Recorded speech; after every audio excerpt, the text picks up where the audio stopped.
Good morning everyone, welcome to the current affairs classes. तो आज हमारी डेट है 6 जनवरी। आज के इम्पोर्टेंट टॉपिक्स को कवर करते हैं। फर्स्ट टॉपिक है हमारा ह्यूमन मेटा न्यूमो वायरस, जो HMPV इसका क्या है, शॉर्ट फॉर्म है। तो कहाँ पे ये स्टार्ट हुआ है वायरस? चाइना में। न्यूज़ में क्यों था? क्योंकि चाइना में क्या है, ये witness China is witnessing a sharp increase. जो यहाँ पे इस वायरस से इन्फेक्टेड केसेस है ना, वहाँ पे क्या है, इंक्रीज देखने को मिला है चाइना में। और ये पर्टिकुलरली कौन से एज ग्रुप को अफेक्ट करता है? Childrens under 14 years of as.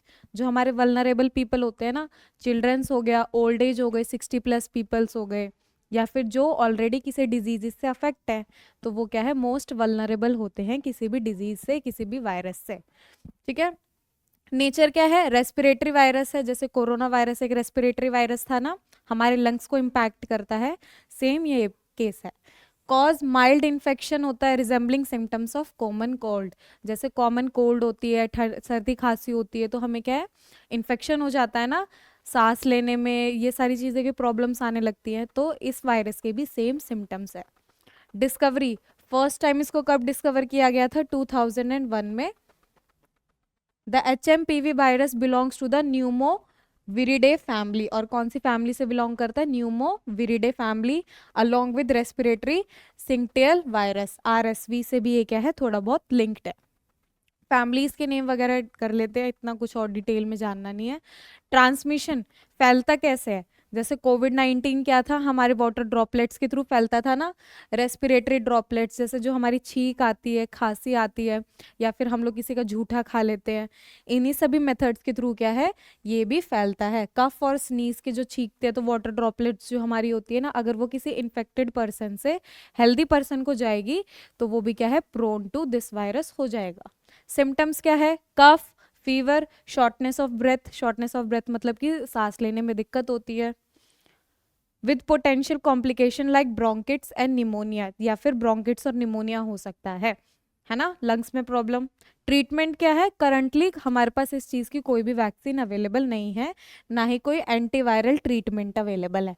Most people क्या है, काउंटर मेडिकेशंस पे रिलाई करते हैं। जैसे फीवर की मेडिकेशंस ले ली, पेन की ले ली, इन्हीं सभी मेडिकेशन के थ्रू ट्रीटमेंट चल रहा है, लेकिन कोई प्रॉपर अभी वैक्सीन वगैरह का यहाँ पे क्या है, स्टार्टिंग नहीं दी गई हुई है। नेक्स्ट न्यूज है सेंत नरहरि तीर्थ। सेंत नरहरि तीर्थ न्यूज में क्यों था? क्योंकि एक रिमार्केबल डिस्कवरी हुई है, और ये डिस्कवरी में कौन मेंबर इंक्लूडेड है?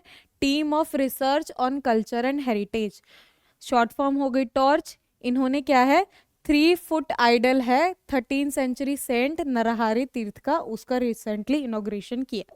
तो ये जो सेंथ है, कौन सी सेंचुरी से बिलोंग करते हैं? 13th century.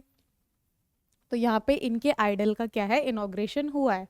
कौन थे ये डिसाइपल थे माधवचार्य के, founder of Dvaita philosophy, and played a key role in spreading the doctrine in eastern India. और इन्होंने अपनी जो द्वैत फिलॉसफी वाली डॉक्ट्राइन्स है ना, उनको कौन से एरिया में स्प्रेड किया?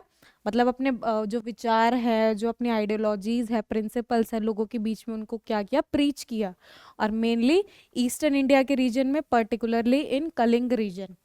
कलिंग, कलिंग एरिया हमने पढ़ा हुआ है ना कई बार, अशोका से रिलेटेड में, कलिंग वॉर। और ये कलिंग रीजन कहाँ पड़ता है? Modern day Orissa and Andhra Pradesh. Shri Narahari wrote 15 books. तो ये जो हमारे संत है, इन्होंने क्या है, टोटल 15 बुक्स लिखी हैं। उनमें से 2 ऑफ हिज वर्क्स, गीता भाष्य एंड भाव प्रकशिका, आर एग्जिस्टिंग टुडे। तो 15 में से जो आज जिनका रेलिवेंट एग्जिस्टेंस है, वो क्या है, ओनली 2 है। He is the first one to have composed देवराणाम्स को इन्होंने कौन सी लैंग्वेज में किया? कन्नड़ में। तो ये करने वाले ये क्या थे, फर्स्ट पर्सन है। He was instrumental in propagating 2 और more आर्ट फॉर्म्स। और इन्होंने साथ में लिटरेचर फिलोसफी के अलावा क्या है, आर्ट फॉर्म्स को भी अपना पैट्रोनेज प्रोवाइड किया, उनकी प्रमोशन में काम किया। तो कौन सी आर्ट फॉर्म्स है? एक तो है यशगना बाय लता, जो कहाँ पे एक डांस ड्रामा की फॉर्म है, और हमें मेनली देखने को मिलती है कोस्टल कर्नाटका के रीजन में। और जो दूसरी फॉर्म है क्लासिकल डांस की, वो कहाँ पे इमर्ज हुई? आंध्र प्रदेश, और जो किससे रिलेटेड है? हमारे कुचिपुड़ी डांस से रिलेटेड है। नेक्स्ट जो हमारा टॉपिक है वो है यूरोपा। यूरोपा क्या है? स्मॉलेस्ट है and second nearest of the 4 large moons. Jupiter के 4 मून्स है, तो उनमें से सबसे छोटी है और सेकंड नंबर पे सबसे नियरेस्ट पे आती है। ठीक है, गैलीलियन सैटेलाइट्स भी बोलते हैं। अर्थ के पास जैसे नेचुरल सैटेलाइट मून है ना, discover around Jupiter by Italian astronomer Galileo in 1610। तो इस मून की डिस्कवरी किसने की थी? एक इटालियन एस्ट्रोनॉमर है, उनका नाम है गैलीलियो। इन्हीं गैलीलियो के नाम पे देखो ये गैलीलियन सैटेलाइट्स नाम रखा गया है।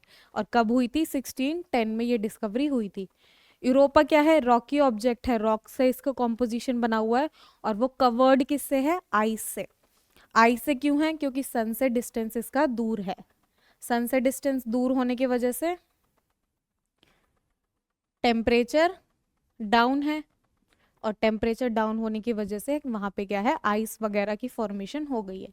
तो पहले रॉकी ऑब्जेक्ट है जो बाद में किससे कवर्ड है? आइस से। यूरोपा का डायमीटर कितना है? 3130 किलोमीटर, जिसको माइल्स में कन्वर्ट करें तो वो कितना है? 1940 माइल्स बनता है। Which makes it a little smaller than earth moon, जो क्या है? अर्थ के मून से थोड़ा सा छोटा है। नासा ने क्या किया? लॉन्च किया है यूरोपा क्लिपर। 14 अक्टूबर 2024 को एक मिशन लॉन्च किया है जिसका नाम है यूरोपा क्लिपर। नासा कहाँ की स्पेस एजेंसी है? कमेंट करके बताना। To determine whether there are places below Europa surface that could support life. ये देखने के लिए कि भाई यूरोपा के सरफेस पे, यूरोपा के एनवायरनमेंट में लिविंग कंडीशंस अवेलेबल है या नहीं है। ठीक है, इसके लिए नासा ने यूरोपा क्लिपर मिशन को लॉन्च किया है।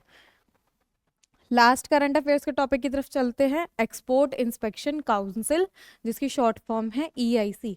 रिसेंटली क्या हुआ है? जो हमारी ये एक्सपोर्ट इंस्पेक्शन काउंसिल है ना, इन्होंने क्या है? इनिशिएट किया है assessment on food testing infrastructure for export. मतलब एक्सपोर्ट में हम लोग जो भी फूड वगैरह का प्रोसीजर, जो भी एक्सपोर्ट करते हैं ना फूड प्रोडक्ट्स को, उनकी क्या होगी? एक टेस्टिंग होगी, और इसी टेस्टिंग के लिए क्या है?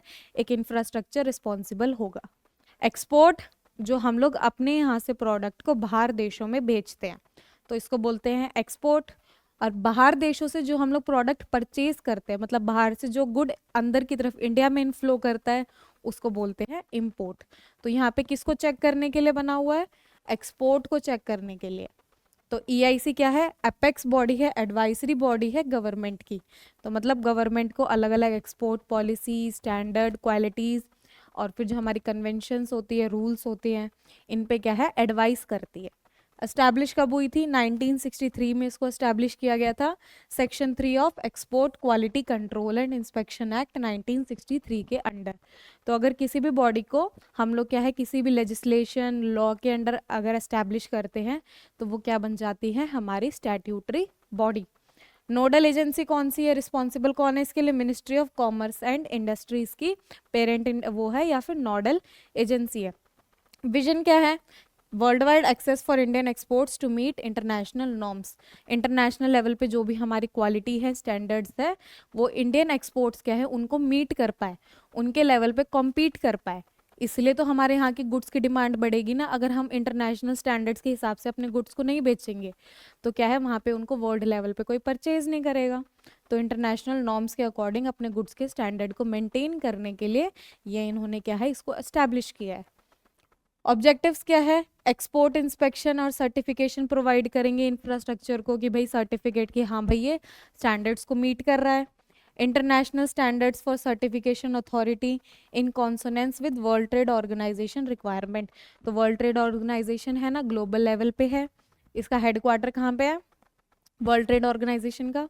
ठीक है, तो वर्ल्ड ट्रेड ऑर्गेनाइजेशन हो गई एक ऑर्गेनाइजेशन। दूसरी है international standards for certification authority.